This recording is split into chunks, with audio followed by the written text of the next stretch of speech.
Selamat datang di channel Roman Kehidupan, channel yang menceritakan novel dengan judul Kaya Dalam Semalam. Jangan lupa like, komen, dan subscribe. Selamat mendengarkan.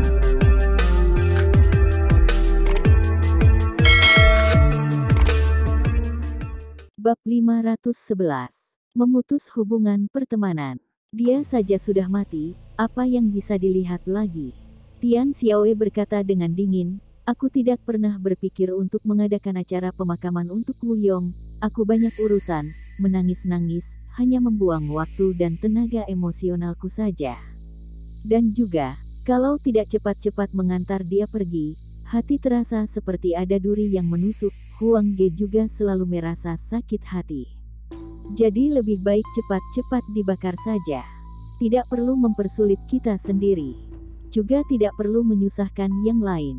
Kalian adalah teman baik Huang Ge, sudah berusaha datang untuk melihat kepergiannya, aku sudah merasa senang. Dia menggantikan Huang Ge menuangkan teh untuk Qin Lang dan yang lain, 300.000 yuan yang kemarin dan segelas teh ini adalah pemberianku dengan atas nama Huang Ge. Yang mati biarkan mati saja, untuk sekarang urus sama mereka yang masih hidup. Menurut kalian perkataanku benar tidak? Qin Lang menyadari, bukankah dirinya menjadi perwakilan teman sekolah Huang Ge? Perwakilan yang menghadiri acara minum teh ini. Kamu, Qin Lang tidak tahu harus mengatakan apa, lagi pula dia hanya teman sekolahnya saja. Tian Xiaoe adalah orang tuanya, jadi memiliki hak untuk mengambil keputusan. Sangat mengejutkan Paman Zhu pergi secepat ini, aku tidak bisa berkata-kata. Saat ini, seorang anak muda yang ada di sampingnya berkata seperti itu. Kelihatannya juga diundang oleh Tian Xiao. Mungkin sudah tidak tahan melihat teman-teman yang ada di samping Tian Xiaoe. Mereka sangat bersemangat dan bahagia. Qin Lang tersenyum dan melihat seorang pria paruh baya yang ada di samping Tian Xiao. Bibi tidak memperkenalkan bos ini. Orang yang sudah mati tidak bisa hidup kembali. Orang harus melihat ke depan, mengerti tidak? Tian Xiaoe mengangkat alisnya. Setelah menegur Qin Lang, dia menunjuk pria paruh baya itu dan berkata, ini adalah teman Hanzu, Luo Darui, bos dari toko batu giok Fly Dragon dan kepala sekretaris perkumpulan batu giok kota Yan. Banyak bisnis yang dijalankan oleh Hanzu dibantu oleh dia juga terus membantu kita dalam bencana yang menimpa keluarga Huang ini. Dia adalah dokter di Zonghai. Dia tidak hanya menemukan pekerjaan untuk Huang Ge, kali ini dia juga memberikan Huang Ge 10 juta yuan sebagai uang belasungkawa. Tian Xiaoe sangat senang dengan Luo Darui, memberitahukan soal dia secara detail dan memujinya, kemudian mengeluarkan sebuah kontrak yang tebal. Qin Lang hampir tertawa saat melihat kontrak itu. Bukankah ini kontrak yang dia masukkan ke dalam kantong plastik hitam dan dia serahkan kepada Zhou Xin di Villa Zijun yang kemudian dia asal letakkan di samping kado ulang tahun. Hari itu Qin Lang pergi mencari ketua umum organisasi olahraga di Fengzhou, lalu membuat kontrak ini. Pemiliknya bertemu dengan Huang Ge saja tidak, dia mempercayai rekomendasi Qin Lang tanpa persyaratan apapun. Lalu menulis kontrak itu untuk Qin Lang. Qin Lang sekarang memiliki kehebatan seperti itu di Fengzhou. Bagaimanapun dia tidak mengira, hadiah ini bisa diambil oleh Luo Darui dan mendapat pujian atas kontrak itu. Apakah kamu sudah lihat? Ini adalah kontrak dengan tim sepak bola Wanlang. Mereka ingin berkontrak dengan Huang Ge. Huang Ge mempelajari olahraga. Dia menyukai sepak bola dari kecil dan bermimpi untuk menjadi pesepak bola yang terkenal.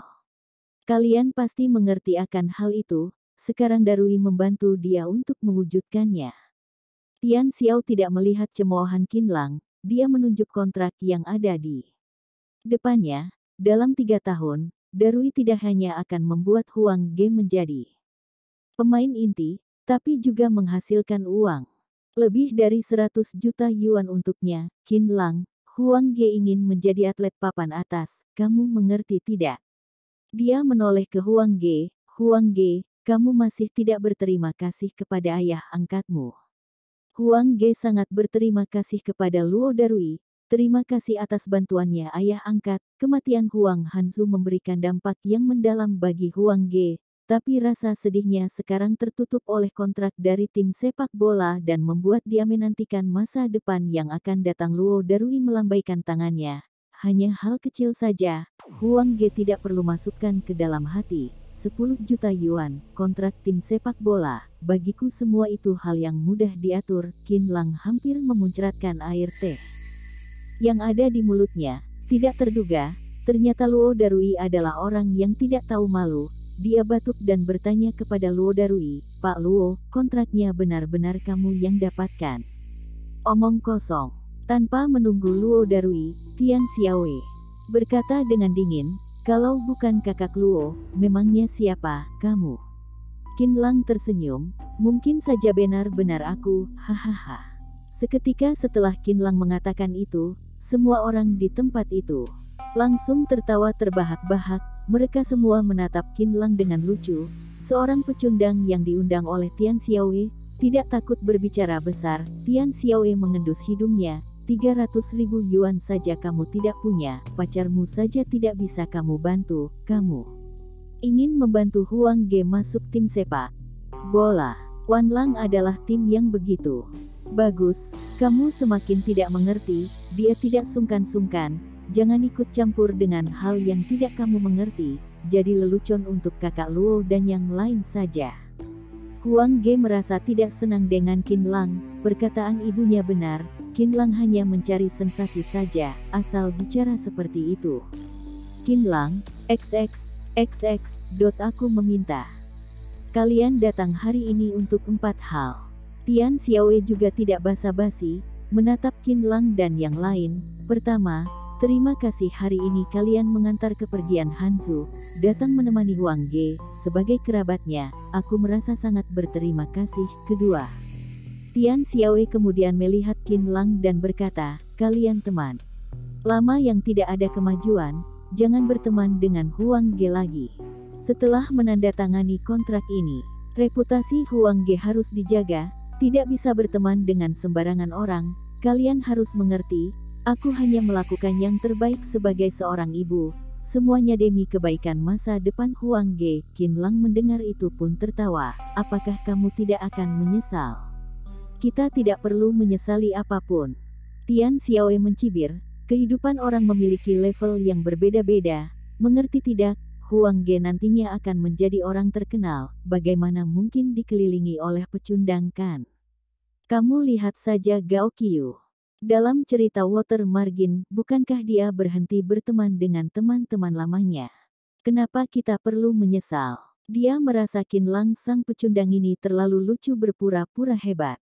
Sedangkan Qin Lang merasa sangat tidak masuk akal bagi Tian Xiaowei untuk mengadakan pertemuan seperti ini di hari perginya Huang Hanzu, melakukan hal seperti ini untuk memamerkan kekayaannya, atau menggila. Apakah kehidupan orang kaya setinggi itu? Qin Lang memberikan Huang Ge satu kesempatan lagi. Xiao Ge, kita berdua dulu seperti saudara, apakah kamu ingin berhenti berteman dengan kita para orang miskin?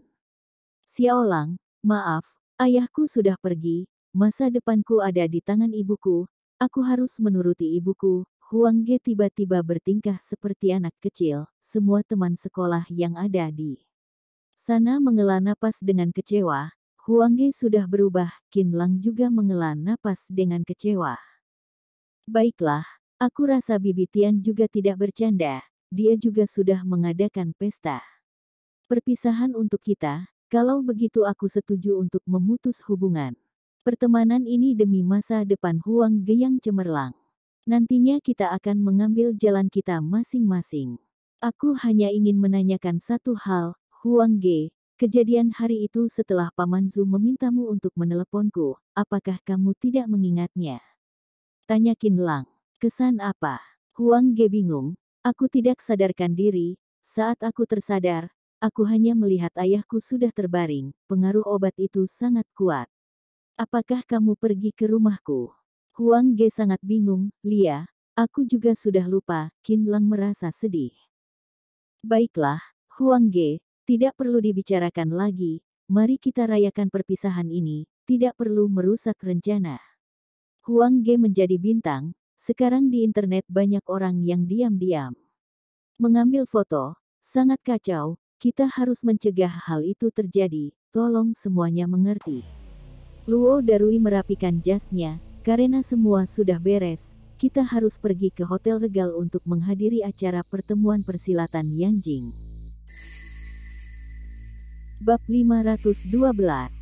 Hidup terus berubah seperti petualang.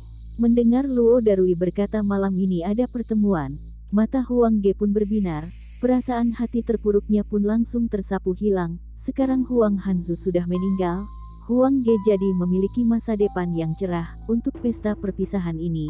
Walaupun dia merasa agak sedih, tapi dia mengakui memang perlu ibunya mengadakan acara ini, hanya saja tidak seharusnya semegah ini, dibandingkan dengan Gao Qiyu. Gao Qiyu tidak mungkin menjadi sebuah kata pujian. Saat ini Qin Lang bangkit berdiri, ada rasa kecewa yang mendalam di matanya.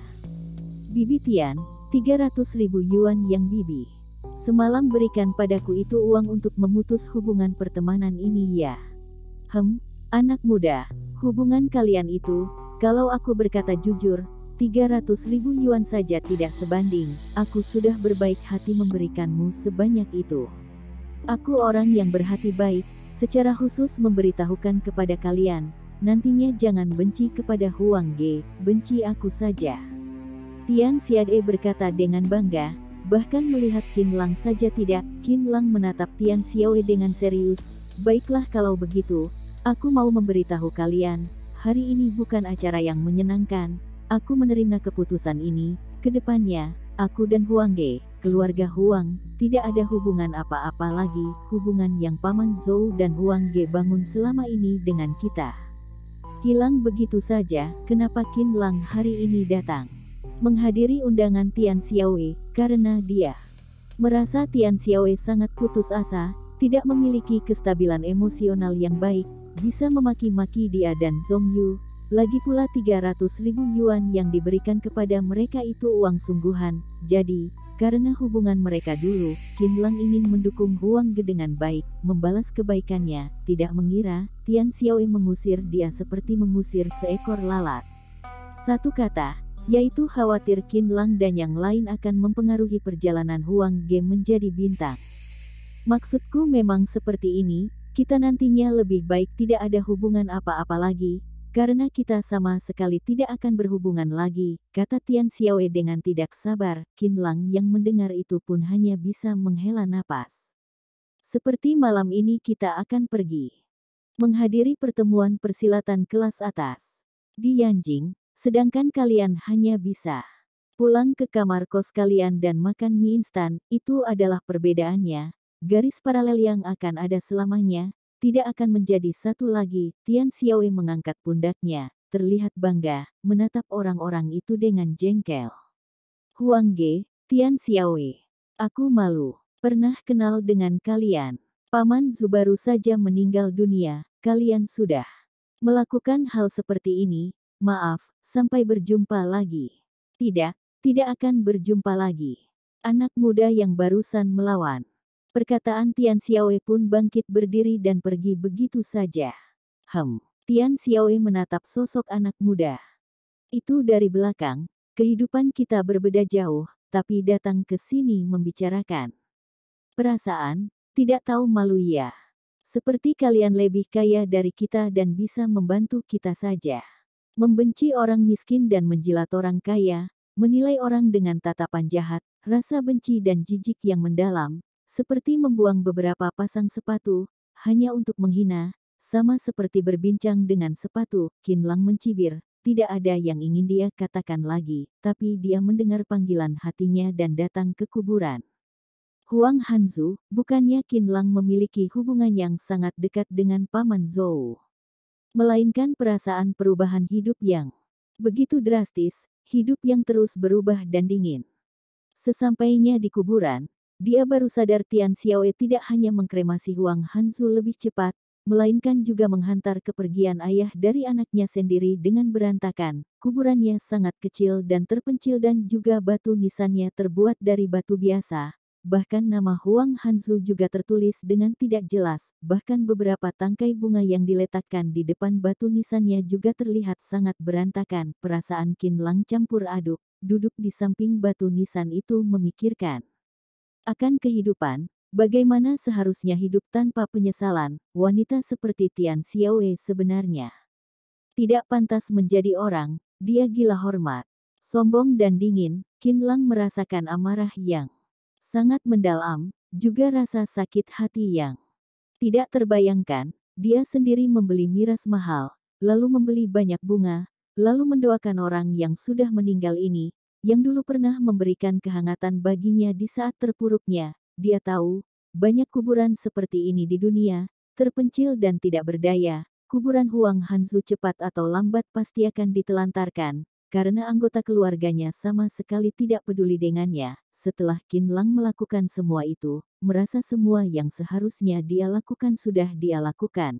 Dia menepuk-nepuk tangannya, menunjukkan ekspresi santai dan melihat ke kejauhan. Saat siang, Zhong Yu sudah kembali ke kampus. Qin Lang sudah makan di sebuah restoran kecil. Beberapa saat setelah makan teleponnya berdering.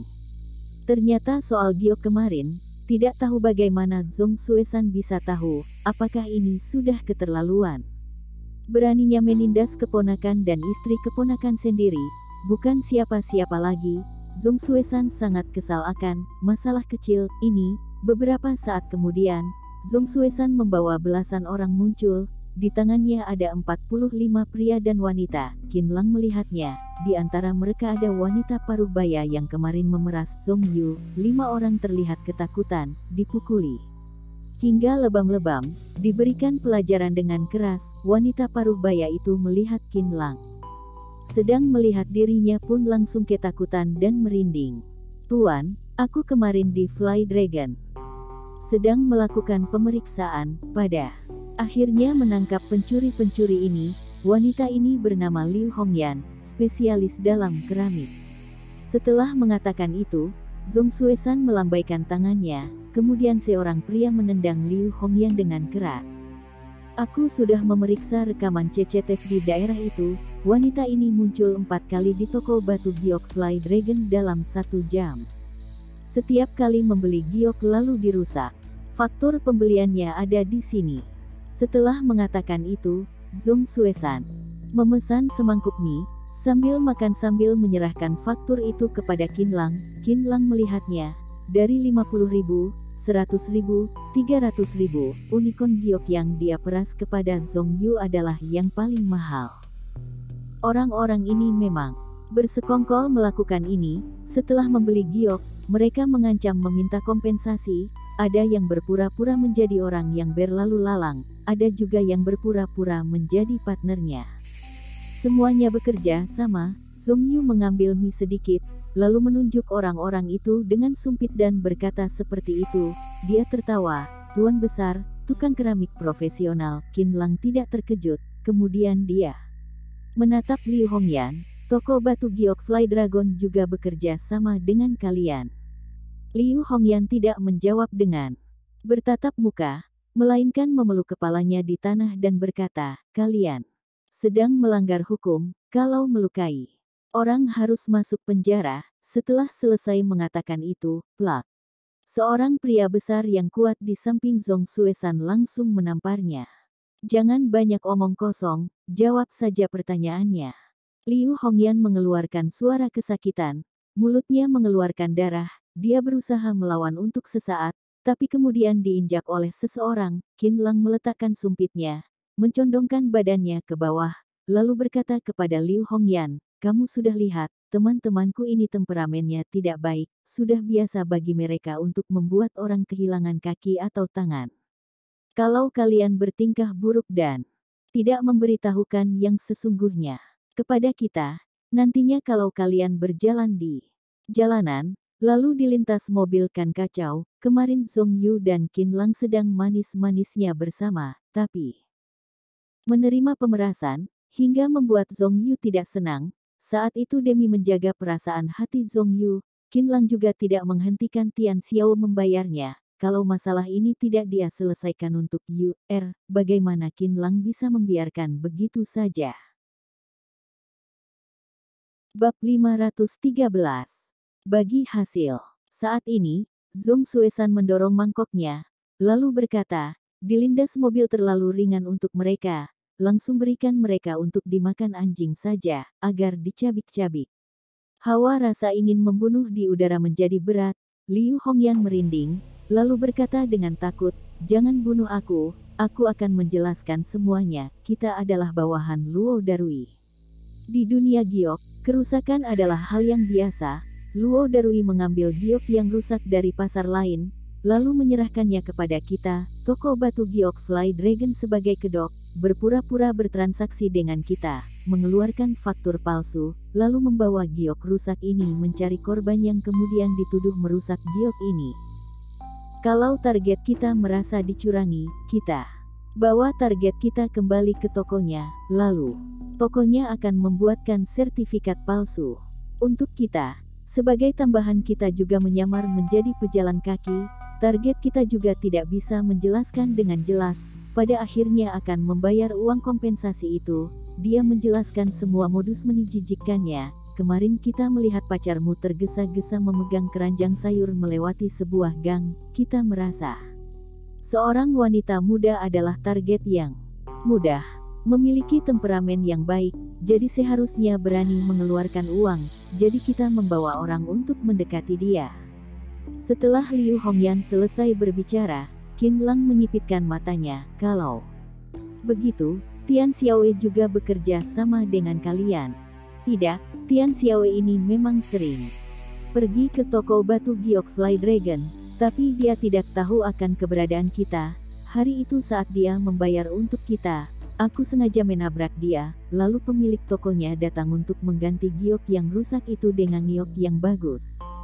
Ini adalah keinginan Pak Luo, tidak boleh menjadikan wanitanya sebagai korban, jadi Tian Xiaowei tidak rugi.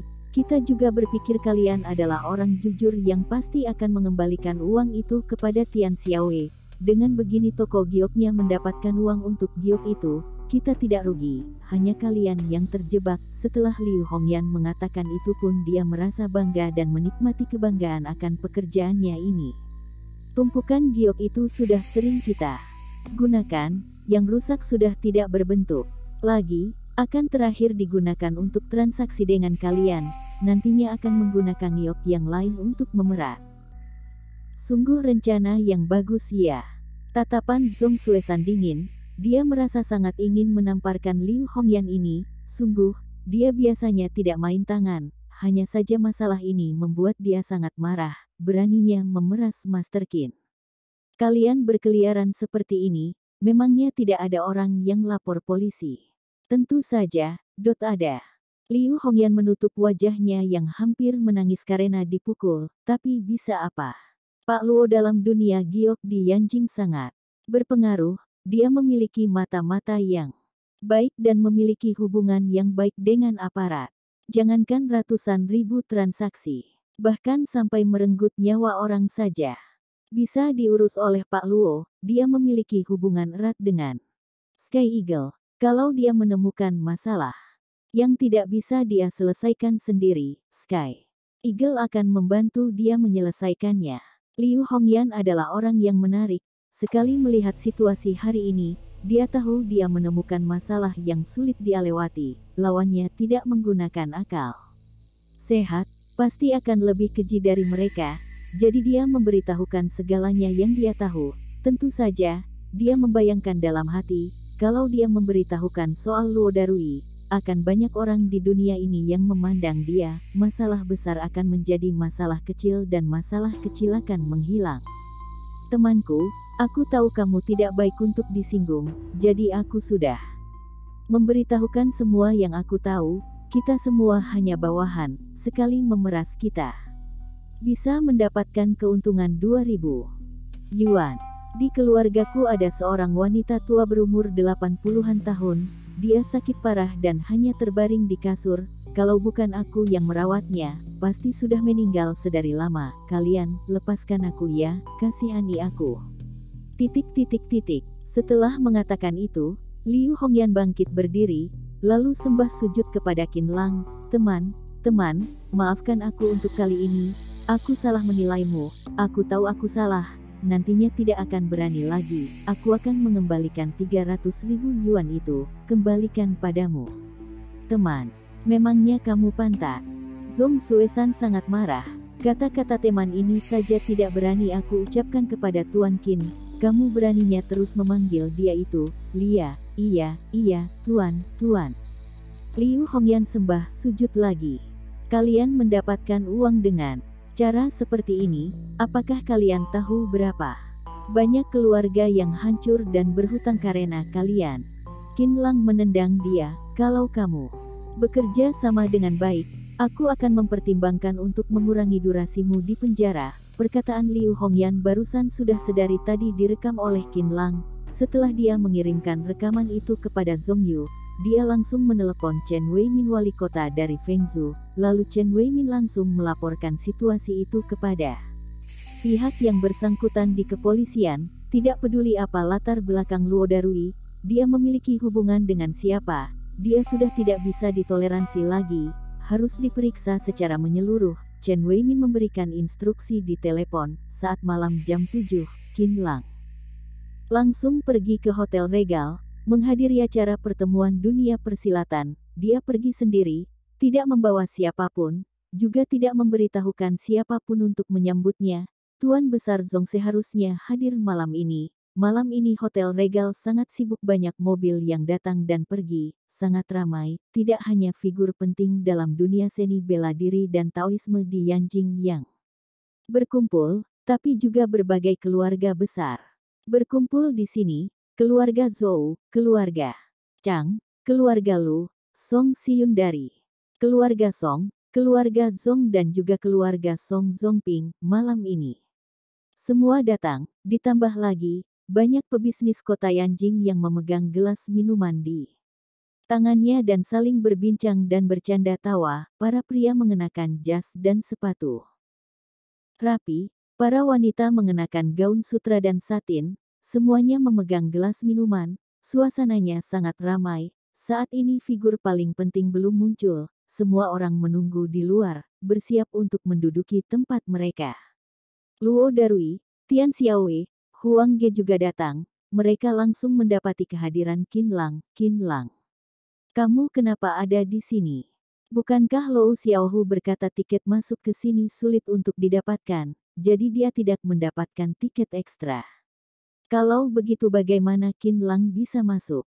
Ada orang yang merekomendasikan dia. Aneh sekali. Ekspresi Tian Xiao menjadi suram. Kenapa orang ini begitu tidak tahu malu? Tahu cara menjilat orang kaya. Mengenakan pakaian yang dia beli dari kios. Menghadiri acara semewah ini, tidak ada orang lain lagi yang seperti itu. Luo Darui menatap Qin Lang dari kejauhan. Aku sungguh marah, perkataanku tadi pagi percuma, apakah dia tidak mengaca? Mereka mengira Qin Lang adalah orang tidak tahu malu yang ingin ikut masuk ke dalam pesta kalangan papan atas. Huang Ge mengatakan kata-kata yang mengejutkan, lalu saat ini jalan menghampiri dia. Qin Lang, kamu datang juga. Huang Ge malam ini mengenakan jas buatan khusus, mengenakan dasi mahal. Warnanya lebih terang dari yang tadi pagi. Qin Lang juga tidak memedulikan dia dan berkata dengan sungkan, datang untuk melihat-lihat, apakah ini tempat yang bisa kamu lihat? Kamu mengira ini mal? Tian Xiaowei datang menghampiri, wajahnya terlihat sangat suram dan sombong. Hotel tingkat atas seperti ini seharusnya kamu datangi. Aku dengar Lou Xiaohu yang membawamu datang. Lou Xiaohu bukan siapa-siapa, dia hanya tema Huang Ge saja. Kalau begitu kamu apa? Nasihati kamu, jangan memanfaatkan Huech untuk mendapatkan keuntungan pribadi. Kamu cepat pergi, jangan sampai kita melihatmu lagi. Lalu Tian Xiaowei memarahi Huang Ge dengan ekspresi suram. Huang Ge, apa yang sedang kamu lakukan? Untuk apa menyap dia? Kalian sudah tidak berteman lagi. Tian Xiaowei marah besar. Kalau kamu berbincang dengannya di depan banyak orang-orang akan memandangmu rendah, menganggapmu selevel dengan Klang. Mengerti tidak? Bab 514. Balas dendam keluarga Siang. Ini adalah pesta dunia persilatan Yanjing kelas atas, tidak akan bisa masuk tanpa status yang jelas. Kita bisa masuk juga karena persetujuan dari ayah angkatmu. Tian Xiaoe marah, panggil dia ke sini, apakah kamu mau mempermalukan ayah angkatmu? Huang Ge terkejut dan tidak mengira. Situasinya seserius ini, dia di bawah tekanan ibunya menjadi bukan seperti seorang pria. Dia melambaikan tangannya dan berkata, "Elbu, aku tidak memanggil Qin Lang." Tidak memanggil dia.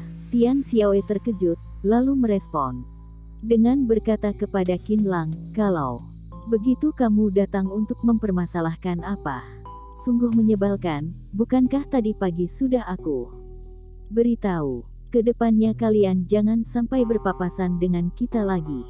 Mengerti tidak? Cepat pergi, cepat." Dia melambaikan tangannya dengan kesal dan mengusir Qin Lang. Qin Lang melihat Tian Xiaoe dan tersenyum, "Bibi Tian, kenapa aku tidak boleh datang ke tempat yang boleh kalian datangi? Apakah aku datang jadi merusak sinar kalian, mempermalukan kalian?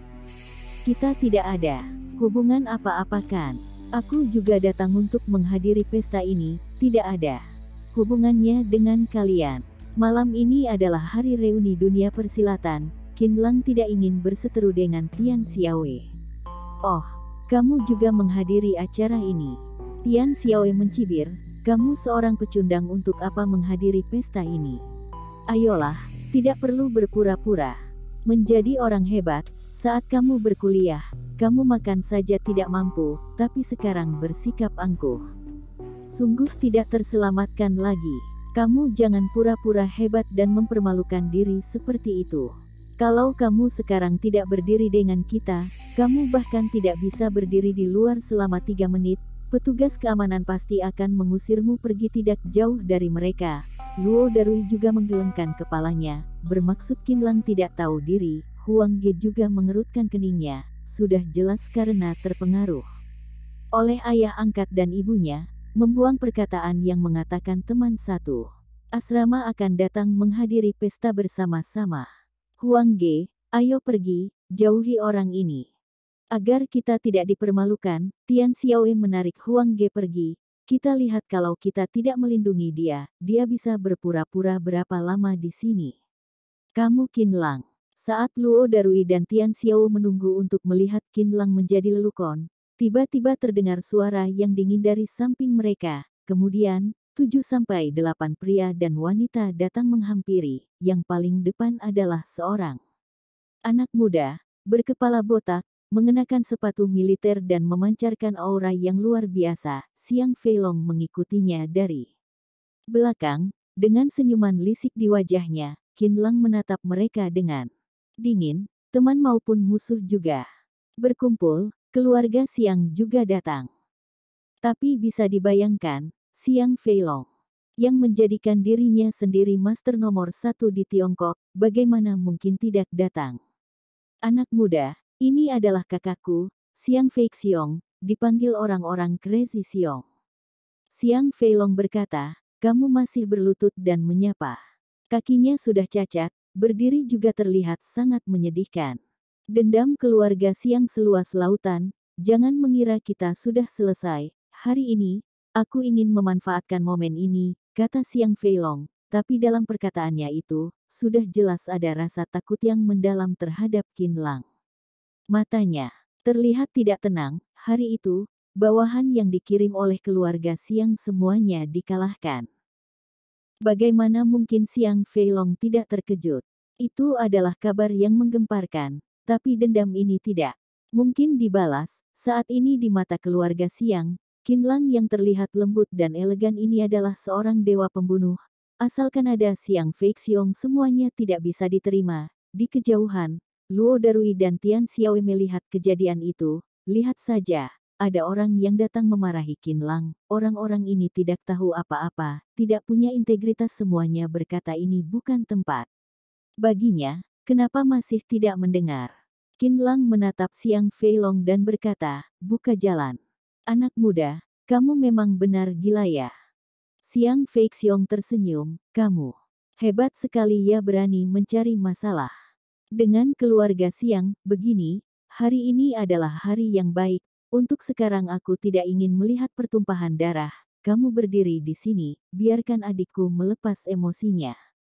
Setelah dia nyaman, mengeluarkan isi hatinya, kamu patahkan kaki dan tanganmu sendiri, setelah itu aku akan memaafkanmu untuk sesaat, bagaimana?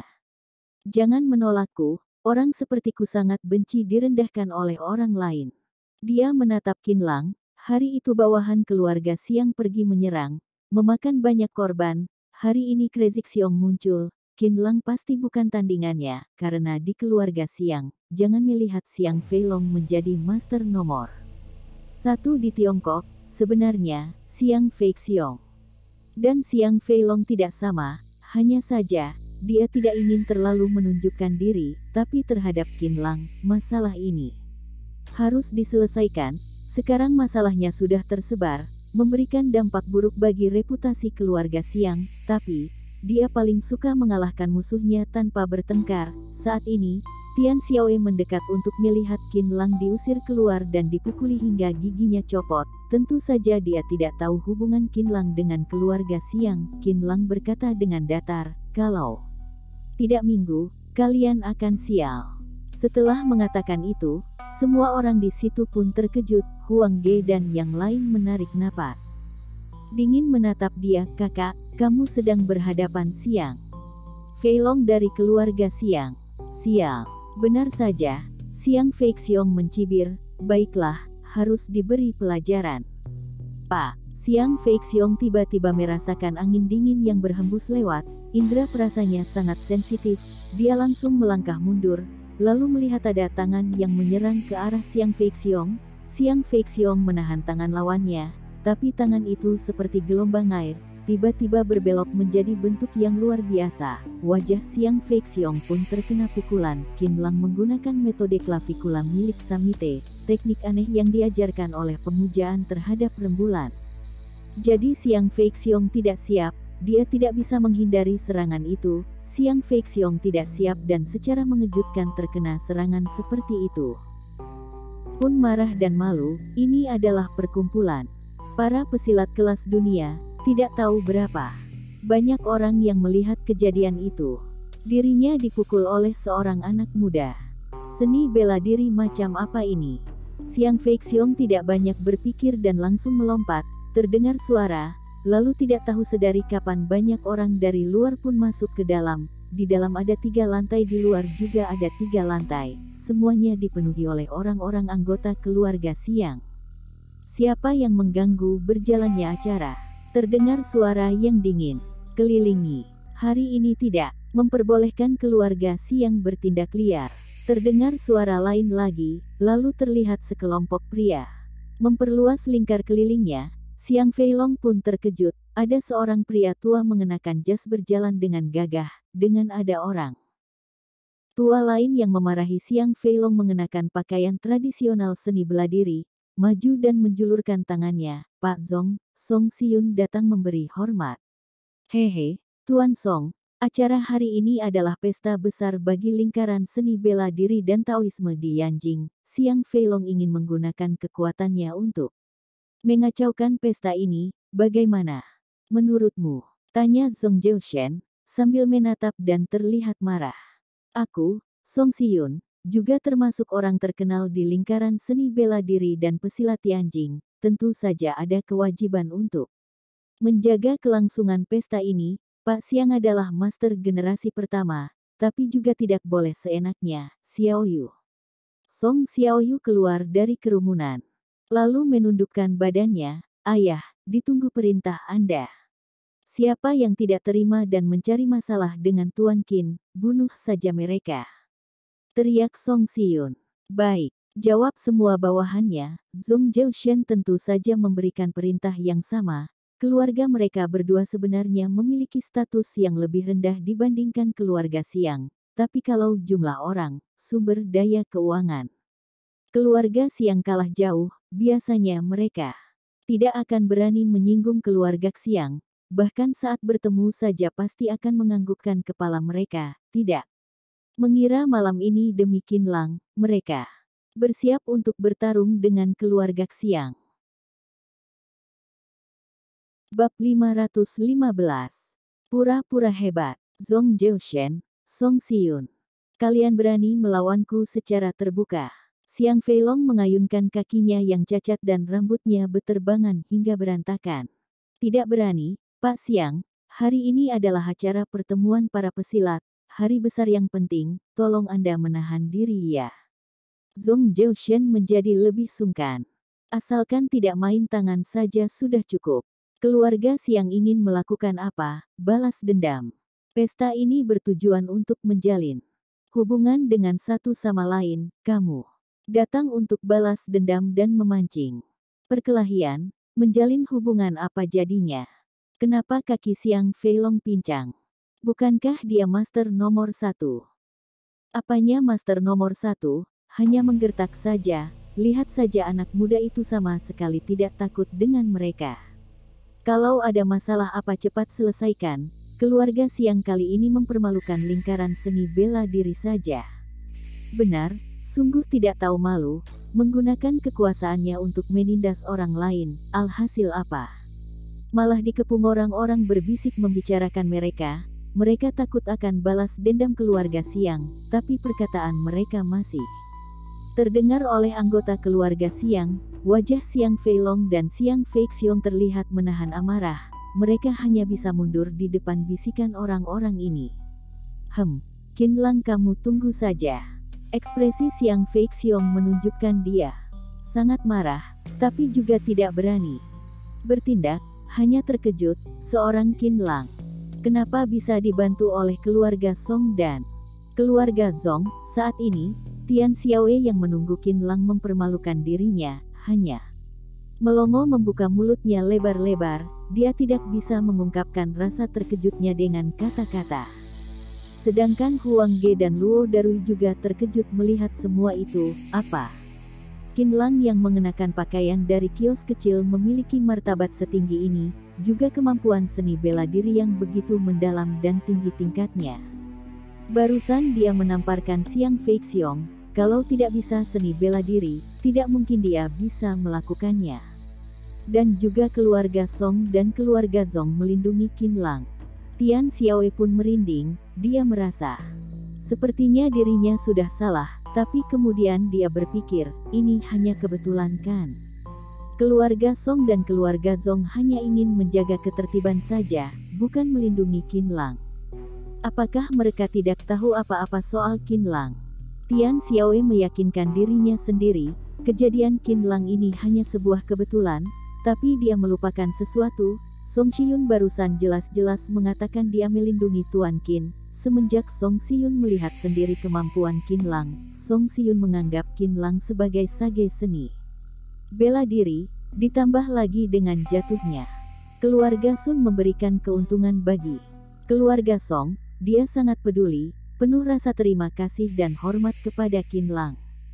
Sekarang tentu saja dia tidak mungkin akan melewatkan kesempatan untuk menunjukkan rasa-rasa itu. Kalau sekarang Qinlang meminta Song Si-yun untuk melompat ke laut, keluarga Song tidak akan mengerutkan kening mereka, karena segala milik Song Si-yun adalah pemberian Qinlang. Dia sudah bertekad untuk setia kepada Qinlang. Hei, apakah aku sudah memperbolehkanmu pergi? Siang Feixiong. Qinlang yang sedari tadi terdiam pun buka suara. Siapa bilang masalah ini sudah selesai? Saat ini, aura dari tubuh Qinlang langsung terpancar. Aura ingin membunuh memenuhi daerah di sekitarnya. Orang-orang pun merasa lebih kecil, seperti berada di bawah kakinya. Siang Feilong sebagai kepala keluarga Xiang hanya bisa menggertakkan giginya, sambil berdiri dengan pincang, lalu berkata, "Anak muda, kamu ingin apa lagi?" Nada bicaranya penuh dengan rasa benci yang mendalam. Qinlang melangkah maju dengan satu tangan di belakangnya dan berkata, "Wajah Siang Feixiong hanya terkena sekali tamparan, masih tidak cukup. Aku ingin Siang Feixiong mematahkan tangannya sendiri. Setelah itu aku baru anggap seri. Kalau bukan karena bantuan Pak Zhong dan Song Si-yun, sepertinya sekarang aku sudah dihina habis-habisan oleh kalian kan? Aku orang yang membalas kebaikan, juga membalas dendam. Walaupun kalian masih belum bertindak, tapi kalian tetap harus dihukum." "Bagaimana, Siang Feixiong, kamu meneleponku untuk menantangku kan? Kamu patahkan sendiri, Atau aku yang patahkan, kamu pilih salah satu. Qin Lang tersenyum santai, seperti bukan sedang menghadapi keluarga besar. Master seni bela diri, melainkan sedang menghadapi serangga yang bisa dia injak sesuka hati. Dengan cahaya berbinar di matanya, ekspresi seluruh anggota keluarga Xiang langsung berubah, terutama Xiang Fei Xiong, wajahnya menjadi pucat dan tubuhnya gemetaran. Bukan takut, melainkan marah. Amarah yang bergejolak, karena Xiang Fei Xiong adalah orang terkenal, dia adalah orang besar di lingkaran seni bela diri Yanjing. Tidak ada orang yang berani berbicara kepadanya dengan nada seperti itu, juga tidak ada orang yang berani meminta dia untuk mematahkan tangannya sendiri, sungguh sebuah lelucon. Saat ini, Song Siyun tersenyum, "Bos. Memang bos, orang hebat tidak boleh disinggung, orang-orang keluarga Xiang ini hanya sekelompok babi, barusan mereka menjadi lembek dan langsung meminta maaf. Mungkin saja masalah ini selesai, tapi Xiang Feilong masih seperti itu, bukankah itu seperti cari mati?" Saat Tian Xiaowei mendengar perkataan Qin Lang, dia merasa ingin tertawa, hampir saja suara tertawa itu keluar dari mulutnya, rasa kejutnya barusan sekarang berubah menjadi rasa lucu yang mendalam. Barusan masalahnya sudah reda, dengan adanya keluarga Song dan keluarga Zong, walaupun keluarga Xiang hebat, tapi mereka juga tidak bisa gegabah bertindak, tapi Qin Lang berkata seperti itu, Tian Xiaowei merasa ingin menyumpal mulut Qin Lang. Atas dasar apa kamu? Sungguh tidak tahu kemampuan sendiri, memalukan saja. Sudah enak bukannya terima saja, masih berpura-pura hebat. Sedangkan Huang Ge merasa hatinya sangat tegang. Dia marah-marah di dalam hati, apakah tidak lihat situasinya seperti apa? Qin Lang, kamu kenapa berpura-pura kuat, kalau mereka mencabik-cabik kulitmu, orang-orang besar ini yang benar siapa takut siapa, nantinya kamu akan habis. Qin Lang. Qin Lang, jangan besar kepala. Barusan karena ada Pak Zong jadi Pak Xiang, sebagai kepala keluarga Xiang baru membiarkanmu, kamu sudah beruntung, masih saja mencari masalah. Kamu lebih baik terima saja dan meminta maaf, agar Pak Xiang tidak marah. Tampar dirimu sendiri juga, masalah ini akan selesai, nada bicaranya menyuruh, seperti Qin Lang adalah bawahannya, tapi dia merasa dirinya sedang berbuat baik untuk menyelamatkan Qin Lang. Tadinya dia ingin melihat Qin Lang dibuat menjadi lelucon, tidak mengira keluarga Zong dan keluarga Song akan ikut campur. Qin Lang dengan beraninya juga menampar Xiang Fei Xiong. Dia tidak bisa menerima semua itu. Kemudian dia melihat Qin Lang malah menantang Xiang Fei Xiong. Tian Xiaowei yang sangat terkejut pun sampai tertawa. Dia merasa Qin Lang ini sudah gila ya, ingin bunuh diri. Karena merasa jijik dengan Qin Lang yang tidak tahu diri, dia khawatir masalah ini akan merambat membuat keluarganya terkena imbas. Sampai sekarang dia masih berpikir, sangat mungkin Qin Lang memiliki kesempatan untuk masuk karena keluarga Huang minta maaf. Mulut Qin Lang penuh dengan sindiran. Tian Xiaowei terlalu menganggap dirinya hebat. Tan Xiao mendengus, aku nasihati kamu Qin Lang, perjelas statusmu sendiri, cepat tampar dirimu sendiri, minta maaf kepada semua orang, atau tidak kaki dan tangan yang patah itu sangat menyakitkan. Jangan berpura-pura hebat di sini, mereka hanya menjaga keberlangsungan acara ini saja. Kamu mengira mereka melakukan semua ini untukmu? Sungguh tidak tahu diri, menakutkan sendiri, menganggap dirimu sendiri master nomor 1. Kamu sendiri tidak tahu ya asal-usulmu, latar belakangmu, statusmu dan berapa banyak harta yang kamu miliki. Sokeras, masih berani berpura-pura hebat.